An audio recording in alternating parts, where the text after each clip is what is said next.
Iring-iringan 4 mobil ambulans yang membawa jenazah M. Ali Munawar beserta istri dan 2 anaknya tiba di rumah duka di Dusun Bendosari, Desa Kebumen, Kabupaten Semarang pada Kamis sore. Keempat jenazah disambut ratusan warga dan para pelayat yang telah menunggu untuk memberikan penghormatan terakhir. Usai disolatkan, jenazah pun diberangkatkan menuju tempat pemakaman umum Sorogeni. Kematian keempatnya secara misterius saat berwisata glamping begitu mengguncang keluarga. Pihak keluarga pun berharap polisi bisa mengungkap penyebab pasti kematian para korban. Kalau pihak keluarga, jadi sekitar atas jam 9 malam, pagi malam. Oh, jam 9. Informasinya memang apa? Katanya kan pertamanya kan kecelakaan, cuma gitu aja, nggak apa kecelakaan, namanya keracunan, kan nggak tahu kalau kecelakaan, yang sing ADI langsung dari sana dulu keracunan, tapi kan belum tahu keracunannya apa. Sebelumnya pemirsa, satu keluarga berjumlah 4 orang ditemukan meninggal dunia dalam tenda camping pada Rabu sore. Keempat korban diduga tewas akibat keracunan makanan.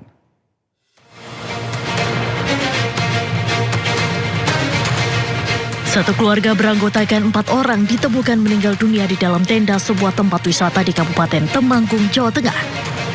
Mereka diduga kuat meninggal dunia akibat keracunan makanan setelah sebelumnya mengkonsumsi hidangan barbeque. Kasat Reskrim Polres Temanggung Ibtu Komang Mahendra Deputa menjelaskan, peristiwa tragis ini pertama kali diketahui oleh pihak pengelola tempat wisata yang curiga karena tenda korban terus tertutup rapat padahal sudah melewati jadwal waktu check-out. Saat diperiksa, petugas menemukan seluruh anggota keluarga sudah dalam kondisi tidak bernyawa.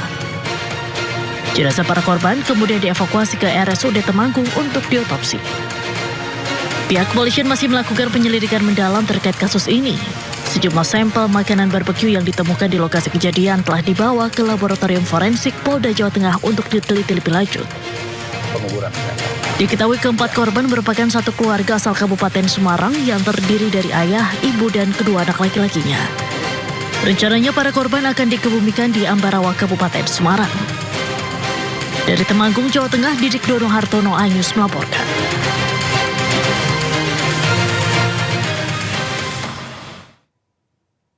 Polisi mendalami dugaan baru penyebab tewasnya satu keluarga saat glamping di Temanggung, Jawa Tengah. Korban diduga mengalami keracunan gas. Rangkaian petaka memilukan ini terekam dalam kronologis berikut.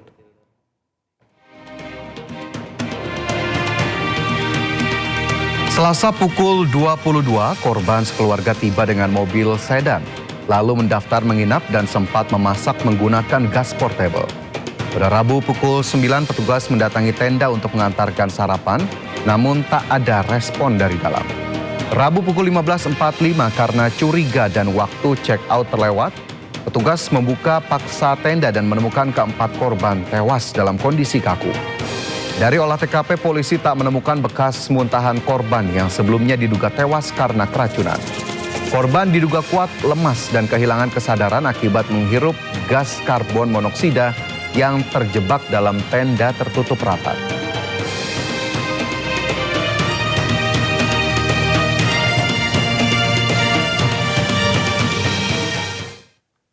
Kita ke informasi selanjutnya, pemirsa. Diduga hendak melakukan teror dan penyerangan 5 remaja di bawah umur yang diduga anggota geng motor diamankan warga di Kota Makassar, Sulawesi Selatan.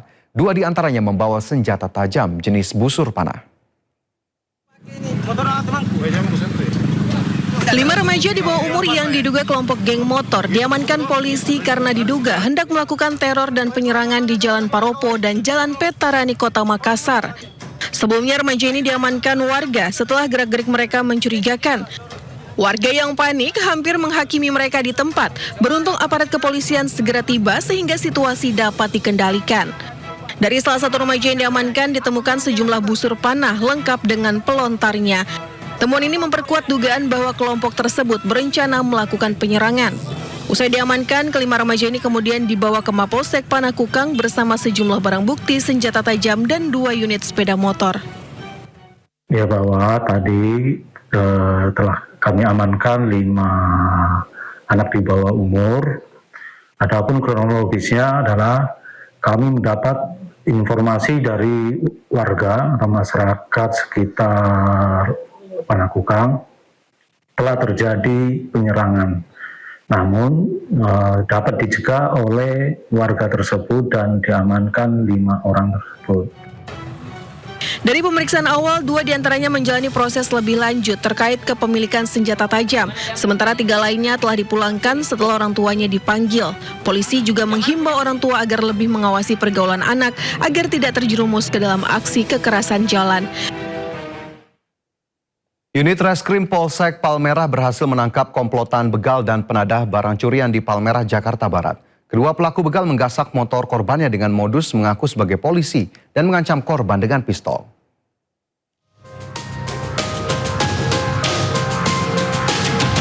Seperti inilah cara 2 orang pelaku begal memepet motor korban di kawasan Palmerah, Jakarta Barat. Keduanya mengaku polisi dan jika korban tak menyerahkan motornya, kedua pelaku mengancam dengan pistol. Pelaku yang menakut-nakuti korban berhasil membawa kabur motor korban. Usai adanya laporan korban, Polsek Palmerah, Jakarta Barat melakukan penyelidikan dan menangkap 3 pelaku. 2 orang diantaranya pelaku begal motor dan 1 orang lainnya sebagai penadah motor hasil curian. Kedua pelaku yang merupakan residivis dengan kasus serupa melakukan aksinya dengan modus berpura-pura sebagai polisi yang memepet dan merampas motor korban. Modus operandinya pelaku 3 orang tersebut pepet rampas dan mengaku sebagai anggota polisi. Kemudian korban ditanyakan membawa obat-obat larang. Atas perbuatannya, para pelaku terancam hukuman 9 tahun penjara. Dari Jakarta, Miftahul Gani, iNews melaporkan. Gara-gara jatah daging kurban, pemirsa 2 pekerja proyek di Samarinda terlibat cekcok hingga nyaris tewas. 1 pelaku bahkan diduga membakar gedung proyek.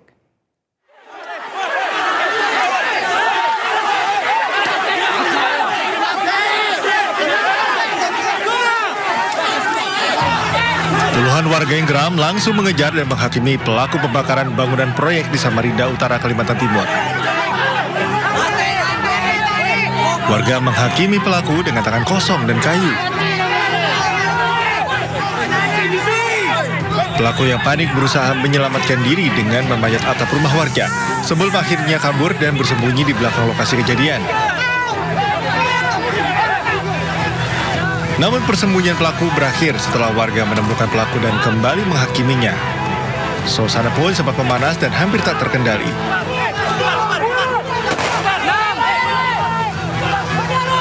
Petugas kepolisian yang tiba di lokasi melepaskan tembakan peringatan ke udara untuk membubarkan massa. Keributan ini diduga dipicu persoalan antar sesama pekerja proyek terkait pembagian daging kurban yang membuat pelaku tersinggung hingga berujung penganiayaan dan dugaan pembakaran gedung. Si korban mendapat bagian daging kurban dan si pelaku ini menanyakan ada dapat amplop kah? Nah, si korban menjawab tidak ada. Mungkin karena dengan pernyataannya tersebut dia merasa tersinggung dan akhirnya dia memukul si korban dengan menggunakan gear mengenai kepala atas sebelah kiri. Akibat kejadian ini, 1 orang menderita luka di bagian kepala, sementara pelaku kini telah diamankan polisi untuk menjalani pemeriksaan lebih lanjut. Dari Samarinda, Kalimantan Timur, Ardi Wirya, iNews melaporkan. Petugas gabungan di Bekasi, Jawa Barat melakukan operasi kejahatan jalanan dengan menyambangi para pedagang yang membuka usaha di malam hari. Warga berharap kegiatan operasi kejahatan terus dilakukan untuk menjaga keamanan dan kenyamanan warga.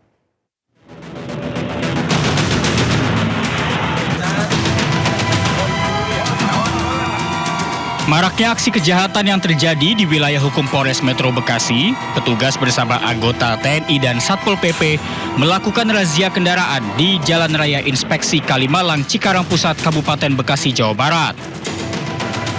Selain melakukan operasi kejahatan jalanan, petugas juga menyambangi para pedagang yang membuka usahanya di malam hari. Ya kalau sekarang sih alhamdulillah aman-aman aja. Nah, sebelumnya Pak gimana Pak? Sebelumnya sih ya satu kan kayak kita pedagang-pedagang ini Bang. Ya banyak ada aja ya, lah gitu ya. Ada aja lah pokoknya. Ya namanya orang jualan keliling malam mah udah dikaliku ngadepin macam-macam orang lah. Menurut Kapolsek Cikarang Pusat yang memimpin patroli gabungan ini, patroli akan terus dilakukan guna mencegah terjadinya aksi kejahatan terutama di malam hari. Pelaksanaan patroli dan operasi ini bertujuan untuk memelihara Kamtipmas, memelihara rasa aman dan nyaman bagi masyarakat dan warga sekitar. Harapannya keamanan itu merupakan tanggung jawab kita bersama untuk mencapai tujuan kenyamanan yang akan kita miliki. Apabila terjadi kejahatan, petugas meminta masyarakat melapor ke layanan 110 untuk ditindaklanjuti petugas kepolisian terdekat. Dari Kabupaten Bekasi, Jawa Barat, Didit Junaidi dan Agus Rohim, iNews melaporkan.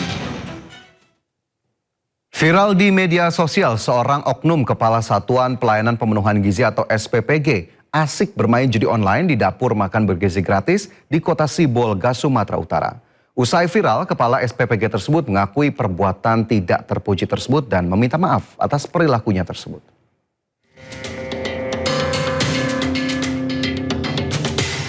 Sebuah video menjadi viral di media sosial karena memperlihatkan seorang oknum Kepala Satuan Pelayanan Pemenuhan Gizi sedang asik bermain judi online di telepon genggam miliknya di dapur MBG yang berlokasi di Kecamatan Sibolga Selatan, Kota Sibolga, Sumatera Utara.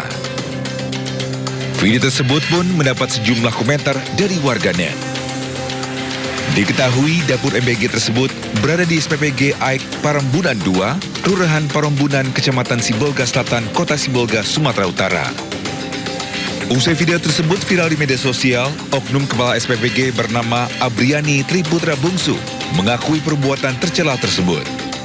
Saya, Abriani Triputra Bungsu, Kepala SPPG AIK Parambunan 2, terkait pemberitaan yang lagi viral di lapangan, di tengah-tengah masyarakat, saya mengakui bahwa video tersebut adalah benar.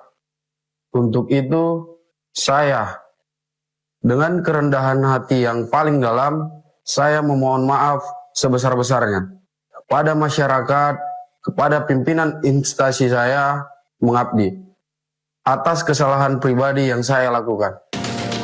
Hingga saat ini belum ada tindakan apapun dari pihak terkait atas perbuatan oknum Kepala SPPG tersebut.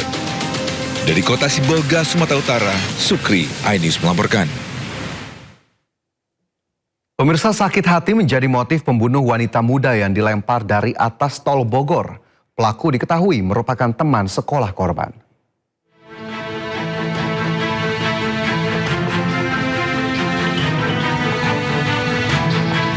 Motif pembunuhan terhadap seorang gadis muda, Anggi Aulia, yang tewas akibat dilempar dari atas tol Bogor Auto Ring Road, Kota Bogor, terungkap. Pelaku pembunuhan sadis ini ternyata Fendrian, teman sekolah korban saat di SMK. Peristiwa berawal saat keduanya bertemu dan ngopi bareng di kawasan Stadion Pakansari Bogor. Tak disangka saat di dalam mobil, pelaku tega menjerat leher korban menggunakan dasi. Namun saat di perjalanan melihat korban masih bernafas, pelaku panik dan membuang korban dari atas jalan tol Bor. Tersangka ternyata menyimpan dendam lantaran sakit hati dengan ucapan korban saat bertemu 2 pekan lalu. Dari tangan tersangka disita barang bukti senjata tajam, dasi, mobil milik korban, uang dan pakaian korban. Sampai saat ini pengakuan dari yang bersangkutan mengakui masih sakit hati ketika bertemu 2 minggu yang lalu. Korban mengatakan pada si pelaku dengan bahasa kasihan ya, nggak punya orang tua. Bahasa itu yang membuat si pelaku hilaf dan dendam kepada korban. Demikian Bos. Sebelumnya, detik-detik Anggi Aulia dilempar dari atas tol Bor, Jalan Soleh Iskandar, Kota Bogor, Jawa Barat pada Sabtu kemarin terekam kamera pengawas. Korban tewas mengenaskan setelah tubuhnya terhempas dari ketinggian 20 meter. Jasad korban dievakuasi ke rumah sakit untuk diidentifikasi. Berdasarkan rekaman CCTV tersebut, polisi berhasil mengidentifikasi pelaku yang membawa kabur mobil korban. Berhenti atau kami ambil tindakan tegas terukur. Aksi penangkapan pun diwarnai kejar-kejaran di tol Cisamdawu, Subang, Jawa Barat. Pelaku tertangkap usai mobil curian yang dikendarainya terperosok hingga terguling. Atas perbuatannya, tersangka terancam 20 tahun penjara atau maksimal penjara seumur hidup. Dari Bogor, Jawa Barat, Andi Firmansyah, iNews melaporkan. Warga kampung Waipun, distrik Waigeo Timur digegerkan dengan penemuan sesosok jenazah pria tanpa identitas. Polres Raja Ampat bersama tim terkait segera mengevakuasi jenazah ke RSUD Waisai untuk proses otopsi dan penyelidikan lebih lanjut. Sesosok jenazah pria tanpa identitas ditemukan mengapung di perairan Kampung Waipun, distrik Waigeo Timur, Kabupaten Raja Ampat, Selasa 26 Maret 2006. Temuan jasad tersebut pertama kali diketahui warga setempat dan sempat menjadi perhatian di media sosial. Saat ditemukan, jenazah berada dalam posisi telungkup dengan mengenakan life jacket. Pada jari manis korban, polisi juga menemukan sebuah cincin yang masih melingkar. Kondisi tubuh korban dilaporkan telah membengkak. Bagian wajah dan kepala korban juga sudah tidak utuh sehingga identitas korban belum dapat diketahui. Setelah memeriksa laporan masyarakat, personel Polres Raja Ampat bersama tim SAR gabungan dari Basarnas dan personel Pos TNI AL langsung bergerak ke lokasi. Proses evakuasi dipimpin langsung Kapolres Raja Ampat AKBP James Octavianus Tegai. Tim menggunakan speedboat milik Satpol Air Raja Ampat untuk menuju lokasi penemuan jenazah. Di lokasi, petugas melakukan olah tempat kejadian perkara sebelum mengevakuasi jenazah ke RSUD Waisai, Raja Ampat untuk keperluan otopsi. Polisi menyatakan belum dapat memastikan apakah jenazah tersebut merupakan warga negara asing. Penyelidikan masih dilakukan termasuk melalui koordinasi dengan pihak imigrasi dan Syah Bandar. Langkah koordinasi lintas instansi itu dilakukan untuk menelusuri identitas korban, riwayat perjalanan, serta kemungkinan laporan orang hilang di wilayah perairan Raja Ampat. Informasi orang yang pertama kali ketemu warga di kampung itu, karena dia melihat itu awalnya karena jenazahnya itu warna putih, jadi dia laporkan itu bule. Dan setelah itu sampai sekarang kami belum bisa memastikan apakah itu warga negara asing atau warga negara Indonesia. Jadi saya sementara sampaikan itu di awal. Kami masih dalam tahap penyelidikan untuk memastikan bahwa apakah jenazah ini warga negara asing apa warga negara Indonesia. Sementara dalam masa penyelidikan. Jadi proses evakuasi yang kami lakukan setelah pagi jam 9 kita dengar informasi. Memang dari kampung itu kita kan komunikasi tidak ada jaringan. Setelah mendapat informasi jam 10 langsung kami bergerak bersama teman-teman dari SAR, Basarnas dan teman-teman dari Pos Air Raja Ampat. Saat ini pihak Polres Raja Ampat masih melakukan penyelidikan guna mengungkap identitas korban serta penyebab pasti kematiannya. Polisi juga terus mendalami identitas jenazah melalui pemeriksaan ciri-ciri fisik, barang yang melekat pada tubuh korban, serta koordinasi dengan instansi terkait. Pegiat media sosial Permadi Ari atau Abu Janda dilaporkan ke Bareskrim Polri atas ujaran kebencian. Pernyataan Permadi Arya dinilai melukai masyarakat Sumatera Barat. Ada menuakan adat ini. LBH Josal Bantu Rakyat dan Persatuan Keluarga Besar Piaman Kota Padang membuat laporan resmi. Pernyataan Permadi Arya yang menyebut Sumatera Barat intoleran dan barbar dalam sebuah forum di Philadelphia, Amerika Serikat melukai masyarakat. Para pelapor menyerahkan barang bukti berupa rekaman video YouTube yang telah diunduh. Pasal yang digunakan terkait ujaran kebencian. Undang-Undang ITE khususnya pasal penyebaran informasi yang menimbulkan rasa kebencian dan permusuhan terhadap kelompok masyarakat tertentu. Merasa sangat sakit hati dengan pernyataan Permadi Surya. Kenapa? Karena saya nyatakan orang Sumatera Barat itu adalah orang yang bertoleransi, orang yang bertika dan orang yang beradab. Kenapa? Ditanyakan apa agama yang ada di Sumatera Barat, seluruh agama dan seluruh rumah ibadah ada di Sumatera Barat. Mungkin itu sementara yang bisa saya sampaikan. Bang, tapi laporannya itu sudah diterima dari... Sudah, kita bikin ada pengaduan satu dari Josal Bantu Rakyat dan satu lagi pengaduan dari Paguyuban PKDP Kota Padang, yaitu Persatuan Keluarga Besar Piaman Kota Padang.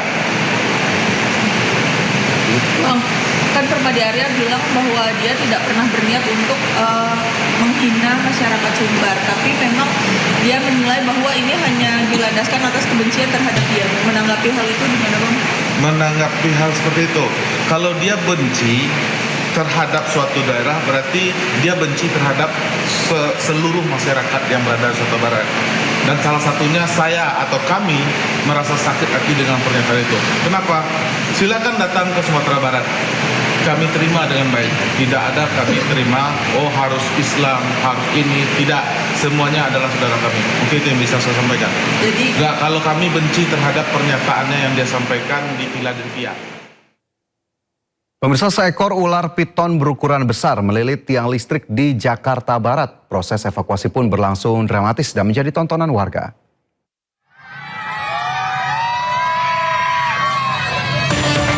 Anggota BPBD Kota Tangerang mengevakuasi ular piton sepanjang 3 meter yang melilit tiang listrik di Jalan Daan Mogot, Kecamatan Batu Ceper, Kota Tangerang.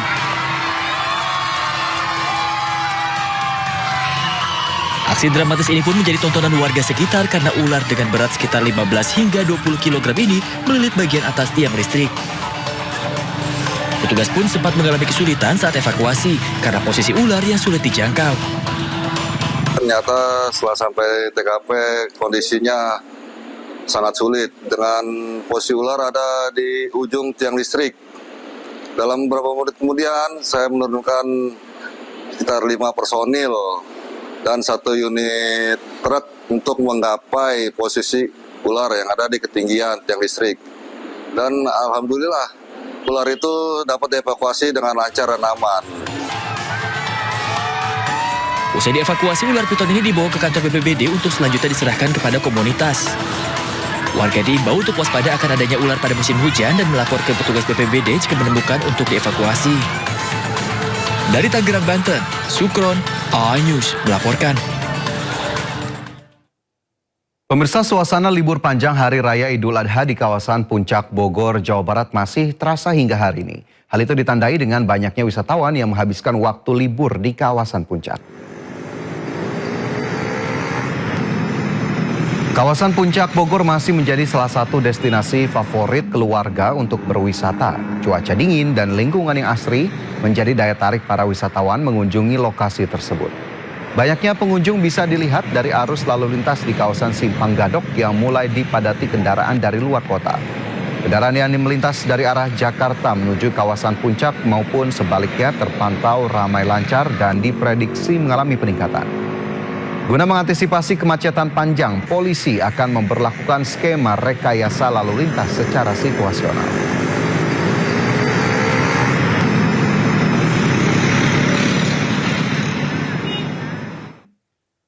Lantas seperti apa kondisi lalu lintas di kawasan Simpang Gadok, Kabupaten Bogor, Jawa Barat? Pemirsa, kami sudah terhubung dengan rekan Muharlin dan juru kamera Jaka Samsa. Selamat siang Muharlin, apakah terpantau kepadatan arus lalu lintas menuju kawasan Puncak siang hari ini? Selamat siang Fajar dan juga pemirsa. Untuk situasi arus lalu lintas di kawasan Simpang Gadok Bogor, Jawa Barat ini, sejak pagi tadi kami tidak melihat adanya kepadatan ataupun kemacetan di wilayah Simpang Gadok. Dan untuk situasi saat ini masih terbilang cukup normal dan juga ramai lancar, meskipun saat ini untuk pengunjung atau masyarakat ataupun wisatawan ini sudah mulai memadati atau memasuki kawasan Simpang Gadok ini untuk menuju selanjutnya ke arah kawasan wisata Puncak. Meskipun kondisi begini atau kondisi beginian, Fajar dan juga pemirsa, pihak kepolisian dari Satlantas Polres Bogor ini masih tengah bersiaga begitu untuk memastikan kelancaran arus lalu lintas di kawasan Simpang Gadok hingga menuju ke arah kawasan wisata Puncak. Dan juga nanti jika terjadi kepadatan ataupun lonjakan dari kendaraan ataupun wisatawan yang menuju ke arah dari arah Jakarta yang akan menuju ke arah Puncak, pihak kepolisian akan memberlakukan sejumlah skema rekayasa lalu lintas, diantaranya memberlakukan sistem satu arah atau one way, khususnya yang diprioritaskan bagi kendaraan dari arah Jakarta menuju ke arah Puncak, yang mana memang kita ketahui sendiri, Fajar dan juga pemirsa, kawasan wisata Puncak ini memang masih menjadi pilihan favorit begitu bagi sebagian besar masyarakat untuk menghabiskan waktu liburan mereka, terlebih di momen libur panjang atau long weekend Idul Adha kali ini. Dan untuk prediksi dari kepadatan arus lalu lintas atau peningkatan jumlah kendaraan yang akan menuju ke kawasan Puncak diprediksi akan terjadi pada sore hingga malam hari nanti. Dan untuk itu kami menghimbau bagi para masyarakat yang akan mengunjungi atau memasuki wilayah kawasan puncak ini untuk memperhatikan jam-jam keberangkatan untuk menghindari penutupan jalur ataupun menghindari kemacetan yang kerap memang terjadi di kawasan jalur puncak dari kawasan Simpang Gadok hingga menuju ke arah Cianjur dan juga ke arah Bandung. Fajar. Ya, baik. Terima kasih Muharlin melaporkan langsung dari kawasan Simpang Gadok, Bogor, Jawa Barat. Kami tunggu update-nya kembali. Selamat bertugas kembali. Pemirsa, Bandar Abbas Iran diserang Amerika Serikat di tengah proses negosiasi damai. Informasi selengkapnya kami hadirkan sesaat lagi. Tetaplah di Sindo Siang.